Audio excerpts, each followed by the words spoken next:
കുട്ടികൾക്കെല്ലാം ഇപ്പോൾ ഒരു വെക്കേഷൻ കാലഘട്ടമാണ്. ഈ വെക്കേഷൻ കാലഘട്ടത്തിൽ വിവിധതരം ക്യാമ്പുകൾ സംഘടിപ്പിക്കുന്നുണ്ട്. എന്നാൽ ഇവിടെ നടക്കുന്നത് കളരിപ്പയറ്റിനെ പറ്റിയുള്ള ക്യാമ്പാണ്. ഈ ക്യാമ്പിൽ പങ്കെടുത്തു കഴിഞ്ഞാൽ തീർച്ചയായും കുട്ടികളുടെ ജീവിതം എങ്ങനെ ദൃഢമാക്കുക എന്നും ശരീരം എങ്ങനെ ദൃഢമാക്കുക എന്നും മറ്റുള്ളവരിൽ നിന്ന് എങ്ങനെ ആത്മസംരക്ഷണം നേടുവാനും പിന്നെ സ്പോർട്സിലേക്കായാലും ആർട്സിലേക്കായാലും ഗെയിംസിലേക്കാണെങ്കിലും കലാകാരനെ വളരാനും ഏത് തരത്തിലേക്ക് നമ്മളെ കുട്ടികളുടെ ഫണ്ടമെന്റലി അടിസ്ഥാനപരമായിട്ട് കുട്ടികൾ എങ്ങനെയാണ് ജീവിക്കണമെന്നും അതുപോലെ തന്നെ ഒരു ഗുരുക്കന്മാരെ എങ്ങനെ ബഹുമാനിക്കണം, രക്ഷിതാക്കളെ എങ്ങനെ ബഹുമാനിക്കണം, എങ്ങനെ അത് എതിരാളികളിൽ നിന്ന് എങ്ങനെ നേടണം, അതേപോലെ നമ്മളെ എങ്ങനെ നമ്മൾ സംരക്ഷിക്കണം, അതുപോലെ തന്നെ നമ്മുടെ കുടുംബത്തെ എങ്ങനെ സംരക്ഷിക്കണം, അതുപോലെ തന്നെ നമ്മുടെ നാടിനെ എങ്ങനെ സംരക്ഷിക്കണം, രാജ്യത്തെ എങ്ങനെ സംരക്ഷിക്കണം, ഒട്ടനവധി കാര്യങ്ങൾ ഇതുപോലെ കളരിയിൽ നിന്ന് പഠിക്കാനാവുന്നതാണ്. അതുകൊണ്ട് ഇത്തരം കുട്ടികൾ ഇവിടെ ചെയ്യുന്ന സമയത്ത് കുട്ടികളുടെ ആത്മധൈര്യം വളരാനും രോഗപ്രതിരോധ ശക്തി കൂടാനും എല്ലാത്തിനും ഉതകുന്ന ഒരു വലിയൊരു നമ്മളുടെ പാരമ്പര്യ കലാരൂപമാണ് കളരി.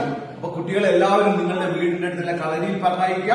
ഇങ്ങനെ ഈ വെക്കേഷനിൽ കുട്ടികളെ വേണ്ടാത്ത രീതിയിലേക്കുള്ള ഓരോ രീതിയിലേക്കുള്ള കൂട്ടുകെട്ടിലേക്കും പറഞ്ഞയക്കാതെ ഇന്നത്തെ നമ്മുടെ ട്രഡീഷണൽ ആയിട്ട് വളരുന്ന ഇത്തരം സ്ഥാപനങ്ങൾ പറഞ്ഞയക്കുന്നില്ല എന്നുള്ളതാണ്. അപ്പോൾ തീർച്ചയായിട്ടും അവർ ഇത്തരത്തിലുള്ള മയക്കുമരുന്നിലേക്കും അതുപോലെ തന്നെ പിടിച്ചുപറിയിലേക്കും പെൺകുട്ടികളാണെങ്കിൽ അവർ പോകുന്ന വേണ്ടാത്ത രീതിയിൽ പല കാര്യങ്ങളിലേക്ക് പോകാതിരിക്കാൻ തീർച്ചയായിട്ടും കളരിയിൽ നിന്ന് നല്ലൊരു പഠിപ്പ് നമുക്ക് നേടാൻ പറ്റുമെന്നാണ്